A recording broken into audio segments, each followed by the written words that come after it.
Hi, everybody. Welcome. This is Sarah Haas. You're listening to the Boss Body Podcast. Thank you so much for taking time out of your day to be here with me. We have what I consider a really important topic today. My guest is Diane Petrella. She is a clinical psychotherapist, and she's also the author of a book, Healing Emotional Eating for Trauma Survivors. So, I just want to give a quick warning to listeners that we are going to be talking about trauma. We're going to be talking about the connection to emotional eating. And if this is a sensitive topic for you or you feel that it may be triggering, listen as you are comfortable. But I just wanted to put that out there for those who are listening that this will be somewhat sensitive topic for some of you. But Diane, I think this is such an important conversation. It's something that I see so often in my work with women. And I think that the book you have written is just beautiful and it encompasses everything that I talk with clients about who do have a history of trauma and it manifests in emotional eating. And I appreciate that you have really taken a deeper dive into this, so much so that you have written this just absolutely beautiful, compassionate book and teaching us not just the connection, but how to overcome and how to come out on the other side with that self love and that body love. So, Diane, thank you so much for being here today. Thank you for having me, Sarah, and thank you for those beautiful and kind words about my book, about for today. Thank you. It's an honor to be here. Absolutely. Truly. Absolutely. So, I understand you are a clinical holistic psychotherapist. Can you tell us a little bit about what that means and also what's your history with this and how did you come to do this type of work? Yeah. My psychotherapy degree is in clinical social work. So I have an MSW. And many years ago now, it's been decades that I've been practicing, but I was originally trained as a child therapist. And my very first job after graduate school in the mid 80s was to help start with somebody else in a child psychiatric outpatient department of a child psychiatric hospital. We started, which was at that time the first child sexual abuse program in Rhode Island.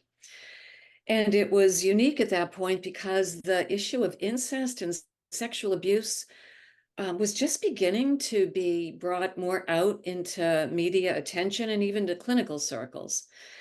So that was primarily what I did at the time. I worked with children and adolescents who had been sexually abused. Some may still have been living in their homes. Some have been removed from their families. Some were abused by people in their families, some by people outside of their families. I worked with perpetrators of child sexual abuse as well. So that was the main focus of my work, as well as that expanded into adults who were sexually abused as children, and then all forms of trauma.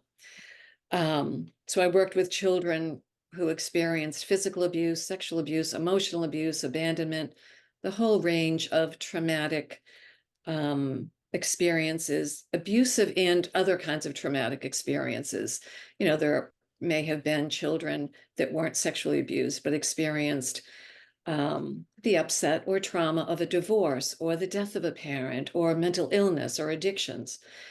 And some of that's traumatic, and some of it may not have been traumatic, depending on how like for divorce, it's always traumatic for children. But there's a continuum of trauma from more severe abuse to other kinds of experiences that overwhelm the system, but perhaps not to the same degree as overt abuse. But in any event, so in working with children and adults at that point, I began to work with um, adolescents and adults who were also exhibiting an issue with using food to soothe themselves. And at that time, I worked with a dietitian who was very astute, and she was aware that many of the patients, well, I call them clients, but her patients who were referred to her or wanted to meet with her around weight loss issues, she was very astute and did a history, and many of them had experienced some kind of trauma, and many of which had experienced sexual abuse that she had picked up on, and referred her clients to me because she was aware she couldn't really address emotional eating and some of the concerns they had around body image without their attending to their history. So we worked together for a long time. She would address dietetics and, the nutritional aspects, and I would work with them around trauma healing and the emotional aspects of what would lead them to using food to ground and soothe themselves and really just to feel better because of how overwhelming trauma can be in the mind, body, and spirit.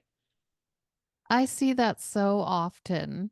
And I know that a lot of times women come to me usually because they want to release weight. That's their first, they feel like that is the issue. The weight is the issue. Every now and then I come across someone who wants to actually gain weight, who's struggling, to gain weight. And a lot of times it comes from the same place. And it is a form of disordered eating where what you say you want to do doesn't seem to be happening. And why is that? And women tend to blame themselves. They say, "Oh, I just don't have willpower. I just need to be more disciplined. I just don't stick to what I say I'm going to do." And when I start asking questions, how did you grow up? What was your mom like? What was her attitude around food or eating? A lot of times these deeper issues of trauma come up and they had never really made that connection.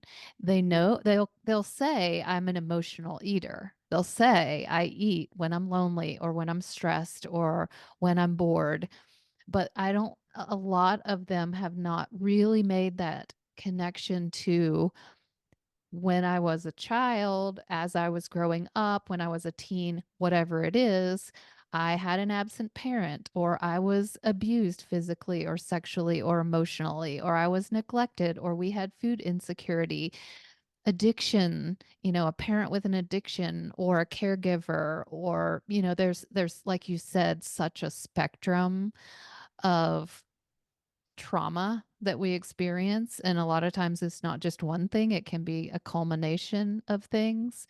Mhm. But that really is a pattern of unhealed trauma. And the disordered way of eating or the overeating, whatever, is really just the manifestation. And I try to teach them that the eating is a symptom. It isn't the root. It's not the root. And until you really get to the root and work through that, this pattern is going to keep repeating itself because I can give you all the nutrition advice, all the exercises, you can read books, you can get recipes, but if you're having these uncontrollable cravings and you're eating when you aren't hungry and when you don't want to eat, then that's a signal that something's out of balance. And it's usually more mental, emotional, spiritual than it is physical. Exactly. And I want to emphasize something you said for those listening who are struggling with using food for self-comfort, self-soothing. It's not your fault, and you do not lack willpower. It's really hard to deal with the emotional and physiological effects of childhood trauma. When I say childhood, I'm including adolescence in there as well. So when a child or teen is traumatized and there is a lack of support, and sometimes even when there is support, some traumas are just so hard to deal with. And for the developing child in particular, it affects their physiology and their brain in terms of the stress response. So that for some children, they may, because of what is happening around them and the lack of support or guidance to walk them through it, or to even acknowledge that something's happening, which is often the case with sexual abuse. That there's what's considered a hypersensitivity to stress, so that you may be on guard, you may be hyper vigilant, it may feel hard to relax, so that even normative stress that children and teens and we all experience in life may be experienced by the mind body physiologically by the brain as something more extraordinary to have to cope with, that can be a quick heightened response of fear in the body, tension in the body. That's where the amygdala, which is in the limbic part of our brain and can easily get activated when we're stressed. One thing I suggest to people kind of in the very beginning, when as they're making the connection between early trauma and using food to cope, and how early trauma can affect their nervous system, is to learn what's called diaphragmatic breathing. And what that means is the diaphragm is a muscle below the behind the rib cage, below the lungs, and it's activated when we take deep belly breaths, abdominal breathing. Some people may be familiar with this if they take yoga classes. And the difference between a diaphragmatic breath would be shallow breathing. When we're stressed, this is a physiological sign of stress or symptom of stress for any of us. When we're stressed and we're kind of in that hyper aroused state, that fear-based state, we just naturally begin to take shorter, shallower breaths. But then we're not getting the full relaxing benefits of the breath when we're breathing in a shallow way. Generally, babies are born breathing diaphragmatically, and just through the stress and strain of life, even some children may stop breathing that way. And there's always going to be times when we're stressed and we're breathing taking shorter, shallower breaths. But when you know the difference between a diaphragmatic breath and a shallow breath, you can use that as an opportunity to calm yourself by consciously focusing on breathing. And I teach people this by suggesting they put one hand on their upper chest, one hand on their abdomen, and just breathe naturally and see which hand is moving more than the other hand. Mostly both will be moving a little bit. But if you notice that the hand on your upper chest is moving a lot and the lower one isn't, chances are you're naturally breathing from the upper part of your chest. And so like a bellows, as you breathe in, your abdomen expands. As you exhale and breathe out, like a bellows, your abdomen will contract, your belly will contract. So there's lots of videos and whatnot about learning how to breathe diaphragmatically. And then, of course, there's so many different breathing exercises to use. But diaphragmatic breathing is something that when you're beginning to feel the urge to use food and you're aware that you're not necessarily physically hungry, you can pause with taking several deep diaphragmatic breaths that might just give you a little bit of space to make a mindful choice and reflective ability to notice what's going on. You had mentioned about food cravings, and I want to point out that there is a difference between a food craving because you're craving something sweet or maybe something salty. That's okay. Go ahead, satisfy that. But there's also emotional cravings that get confused with a food craving, that there's the emotional craving that it's not always clear that that's really what's behind the need for a particular food. When that's going on, it may be hard to stop after a reasonable portion that feels satisfying to your body. So diaphragmatic breathing, and also using that with other kinds of breathing exercises people may have learned. Excuse me, there's one called box breathing or 4-step breathing that actually, I believe it's the Navy SEALs and probably other divisions of the military that use this under stressful situations. So you breathe in, inhale to the count of, say, 4. I usually do around 4, sometimes longer than that, may be hard for people, but however many moments is comfortable. So you breathe in, inhale, 2, 3, 4, hold the breath, 2, 3, 4, exhale, 2, 3, 4, hold the breath, 2, 3, 4, and do that for several rounds. That's just a simple tip to, I'm not even going to say calm your body, but settle your body even a little bit so that you may be less reactive to acting on the agitation and the stress in your body, that will just help you make a more mindful choice if you're struggling at that point. That is a really great tip because it's something that is very accessible. It's accessible to anyone at any time, and it doesn't take a lot of time.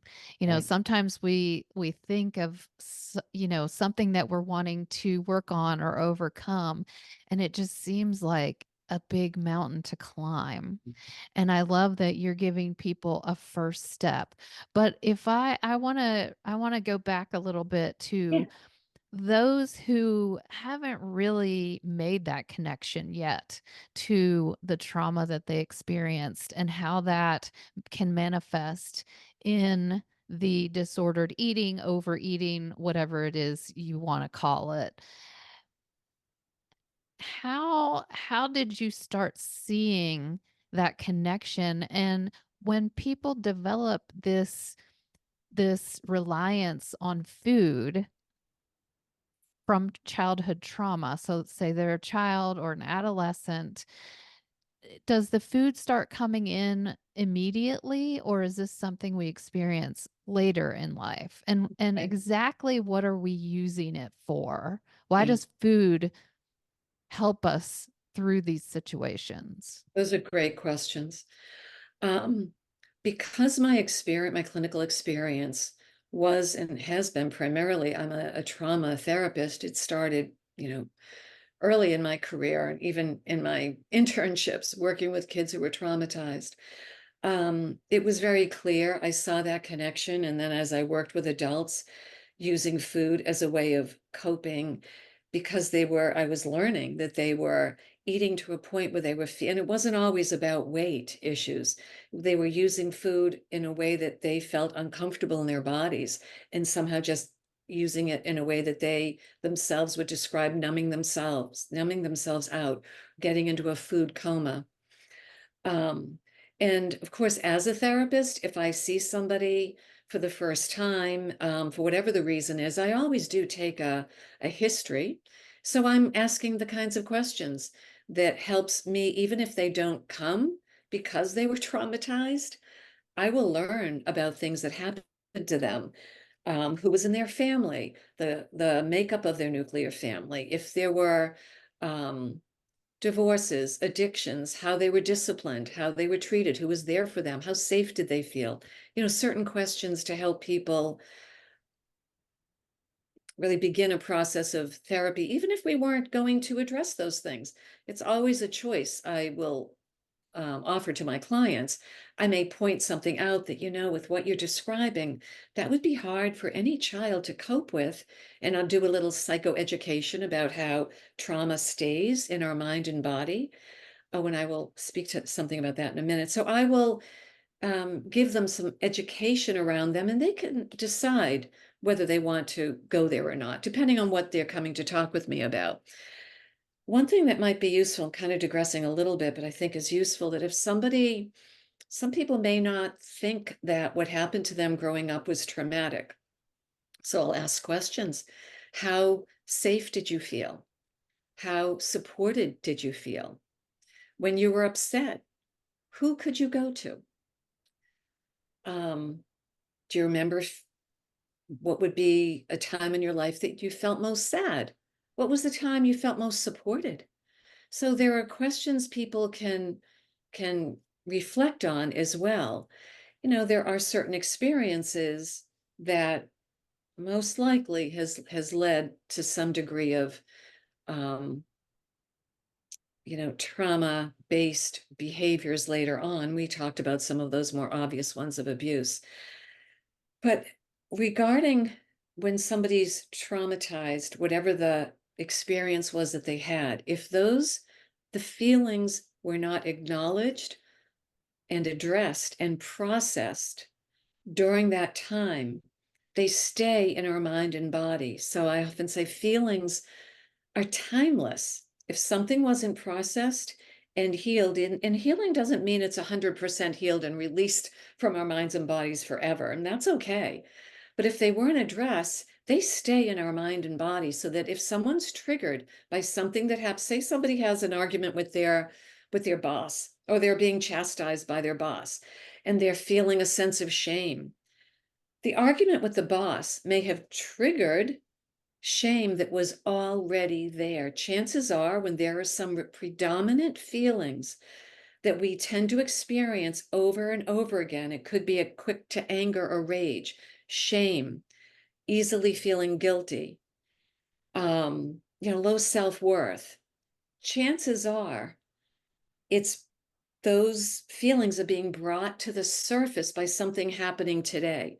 So it might be real what's happening today, and you need to learn to set boundaries or be assertive, or whatever the issues may be. But what's happening today isn't necessarily causing the enormity of what you're feeling in your body that leads you to turning to food. Yeah, so it's kind of, I don't like to say overreaction because that makes us instantly feel at fault or blaming ourselves. But maybe, I don't know a better way to say it, but a bigger reaction than what that situation necessarily calls for because of it's bringing back old feelings that you experienced in the past. And I think something that you mentioned was really important. It's that some people don't feel that they experienced trauma Mm. because if it wasn't something major like a sexual abuse or something like that, but it could be, you said divorce is traumatic for kids. Maybe you had a lot of siblings and the parents just couldn't give you Right. enough focused time and listening to you and helping you process through emotions because you're young and you couldn't do it yourself. Or maybe you had a single mom who was working all the time. So it's not just something like you said, there's a Mm. spectrum. So it doesn't have to be I think really none of us escape childhood unscathed. There are always all these dynamics going on. And I think it's important too not to always put the blame on the parents or because I know as a mom, I certainly am not perfect and I have all these things with my kids that I regret or I wish I had done better. We're imperfect. We don't always see what a child needs or understand what they need. We only know what we know. We know what we experienced and we know how we experienced our parents, and that informs how we then parent. Absolutely.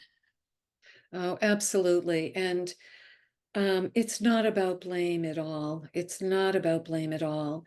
And, many of the people I worked with, the ones who were abused by parents, their parents, for the most part, experience their own trauma. And if there isn't an opportunity for somebody to heal, we all perpetuate things that we experienced early on, and until and unless we had either the awareness that some people are able to have and other people don't. And who knows what the difference is with that, but it's not about blame at all. And I'm really clear when I work with people that that's not what's happening, because some people feel a sense of betrayal to their parents when they maybe, if the trauma happened in their family. It can also be a trauma that happened outside of the family, and then an additional trauma could be not talking about it. Secrecy, as you see, I there's a section in my book on secrecy and how traumatic that can be. But it's absolutely not about blaming parents. It is about acknowledging and honoring and acknowledging and honoring the truth about your early experiences. Just what the truth is, with no blame. Just what is the truth? And there are a couple things I'd like to get back to. You mentioned about the word overreaction. I know what you're saying, that sometimes leads people, it's used in a way of blaming. I do use that word because I think it has been used sometimes in a way that blames people, but it is an overreaction, or another way to say it. Like I do use that word sometime, and I totally get where you're coming from though. So just use whatever words feel comfortable. Another way of looking at it, it's a reaction that's out of proportion to the situation. And why I might say that I use the word overreaction, because I think it's important when any of us react that way. I certainly do too. Um, a joke, I'm Italian. My husband thinks I'm overreacting all the time. But I will say to somebody, oh, I just overreacted. I'm sorry. I know. And then you move on. Like, so what? We all do that. But it absolutely, trauma-based fears and reactions may be out of proportion to the situation. And they're very real. So I want people to understand that.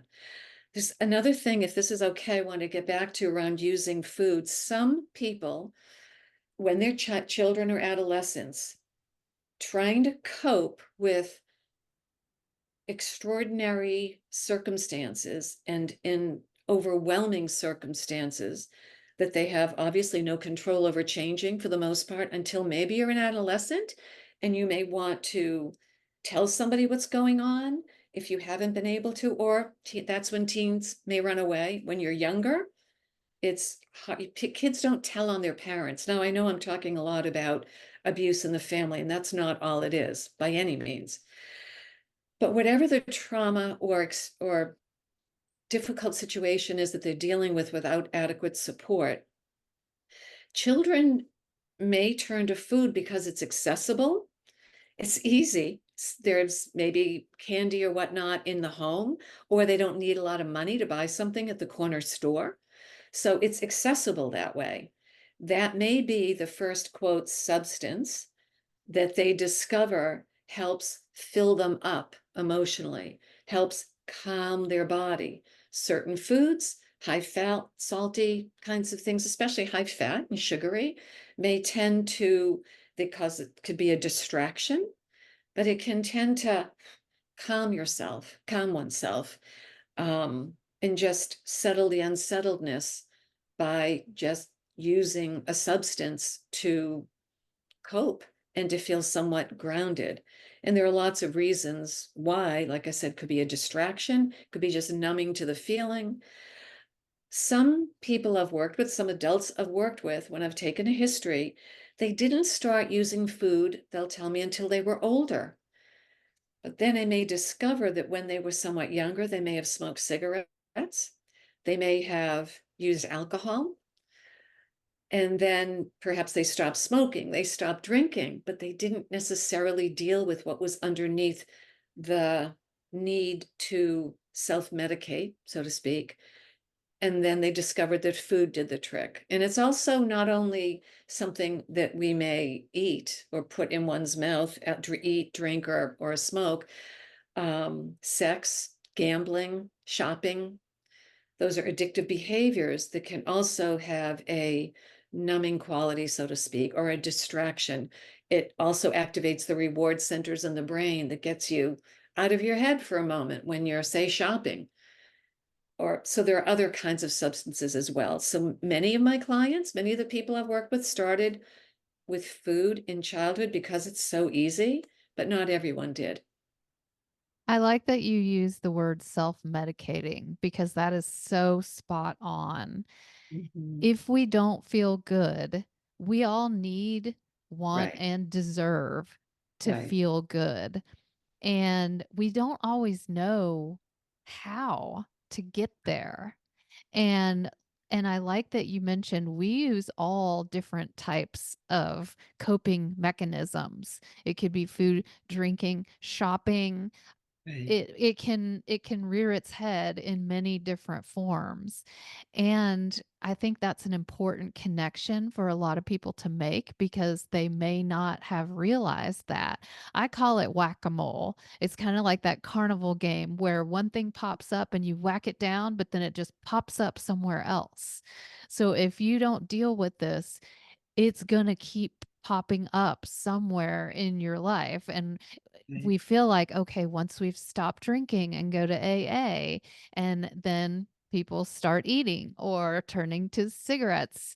And those are all the addictive, the self soothing, the mood boosting, the numbing out behaviors that help us in the moment feel better, but are ultimately destructive to our lives. So I love that you're helping people not just make that connection, but giving them tools Right. that they can use now to cope, because all these addictive behaviors aren't serving us, and Mhm. we want to get out of them, but we don't know how. Mhm. One of the things I talk about in my book, or describe in my book, is to create for one's create and for those listeners a what's called a what I call a self-care basket. Because in the moment when you're triggered, it's hard. You're hijacked. Your mind is hijacked, and it's easy to then just use something quickly to ground yourself and to regain equilibrium. And I also want to add, before I go into more about what this self-care basket can is, healing from emotional eating doesn't mean you'll end it completely. It's really about adding other ways of self-soothing that may not have even been apparent to you, other ways to calm yourself, ground yourself, settle yourself, feel a little bit better. So it's not only about stopping. I like to have people think of this as, what can I bring into my life that will help me when I'm feeling overwhelmed? And if you're still using food sometime, that's okay. As I say, there's a chapter in my book, Transforming Self-Punishment into Self-Compassion. And I say that, and this is so important, healing emotional eating is not about not emotionally eating. It's about how you handle it when you do emotionally eat. If you're beating yourself up, for many people listening, they may be beating themselves up the way they may have been mistreated when they were growing up. And it's the cycle perpetuates. When you respond to an episode of emotional eating with self-love, self-acceptance, self-compassion, you're breaking the cycle. That's more important than whether or not you ate a sleeve of cookies. So that's a really important thing. It's how you handle it when you do. Many people may use food for comfort. People who don't have a quote issue with emotional eating may use food sometimes. That's okay. The main difference is, for the most part, they don't beat themselves up afterwards. They may notice that, oh, I wish I ate a little bit too much. I don't feel all that great, but they're not flogging themselves with shame and guilt for the most part. Those who struggle with trauma-based emotional eating generally do flog themselves with guilt and shame. So I kind of digressed a little bit. I want to get back to the self-care basket. So what this is find a beautiful basket or a beautiful box that you have in your home that you fill with items that you have discovered help soothe you, help ground yourself, help you feel connected with somebody else. So, for example, one thing very simply you could put in your box are names of people to call when you're upset, those go-to, best friends that you can reach out to. That's something very simple that in that moment you might not think of that. Just a list of people you can call. Another thing may be, now I'm going to list different things that I use that are comforting to me. I love herbal teas. So somebody, if you enjoy herbal teas and you find it soothing, put herbal teas in your basket. So it's just something you look at. I love to knit. I have knitting projects all the time. That grounds me when I'm feeling overwhelmed. I mean, it's pretty amazing. And there's research for anybody who does like handwork, crochet, grounding, needlepoint, embroidery, those kinds of activities are shown to be almost meditative and relaxing because you're focusing on one thing, a stitch, a knit, and it gets you out of your head. When we're out of our head and focusing on the present moment with an activity like that and using your hands, that can be really calming as well. Um, a jigsaw puzzle, or even like a small jigsaw puzzle, it's the same theory. You're focusing on one thing. It could be a playlist of music that's grounding and soothing that you could put in there. I talk in my book about creating a sacred shawl practice. I have a shawl right here. And it's basically, and you could put your shawl in your basket. And briefly, because I'm digressing a little bit with that strategy, which is a beautiful one, but it's a way to enlist support from whatever your higher power may be, whether that's God, whether that's your wise self, whether that's consciousness, nature. But you take a shawl and there's a simple prayer that you can tweak any way you want, but you're blessing your shawl with the energy of your higher power. And for example, may this shawl be blessed with your love and support. When I feel weak, help me feel strong. When I feel anxious, help me feel grounded. When I feel scared, help me feel safe. May I feel safe and secure in the shelter of your loving embrace. When think of a weighted blanket and how a weighted blanket is used for anxiety and can help calm and soothe the body, or swaddling a baby with in a blanket, it's calming to the nervous system. Hugging yourself with your shawl, maybe stroking your arms with your shawl, is another thing you could use when you're triggered. Just like breathing, nobody needs to know when you're breathing diaphragmatically or using four-step breathing. It's with you all the time, your breath. And a shawl, you could have several to bring with you to different places. They're always a good accessory, and you can hug yourself with your shawl, knowing you're enlisting support with your higher power. And that's another thing to use when you're triggered and to put in your basket. And so I love that you have us preparing something in exactly. advance because I mean it's almost like meal prepping for me. Yeah, If you don't have your food ready before the week starts, when you come home hungry, you're not going to eat a healthy meal because that's not going to be available to you. And so it's exactly. sort of like a strategy to have these tools in your back pocket. And I all the things that you're talking about, especially like the warm things like tea, those are things that I love to give myself that are comforting. And I like the way you put it, you are giving yourself that love and care and compassion that you needed back then that you weren't getting. It's almost like Exactly. mothering yourself. And not only Yeah. that, you're also reaching out to your higher power to say, I Mm, need some comfort. Can you mm, please be here with me and comfort me? Because I'm feeling alone. I'm feeling lonely. I'm feeling sad. Whatever it is, those feelings that are coming up. And so I love all of these tools. And I want to thank you so much for your book and for the work that you do. And I want to mention that Diane has a free mini e-course for anyone who's listening who resonates with the conversation that we've had before.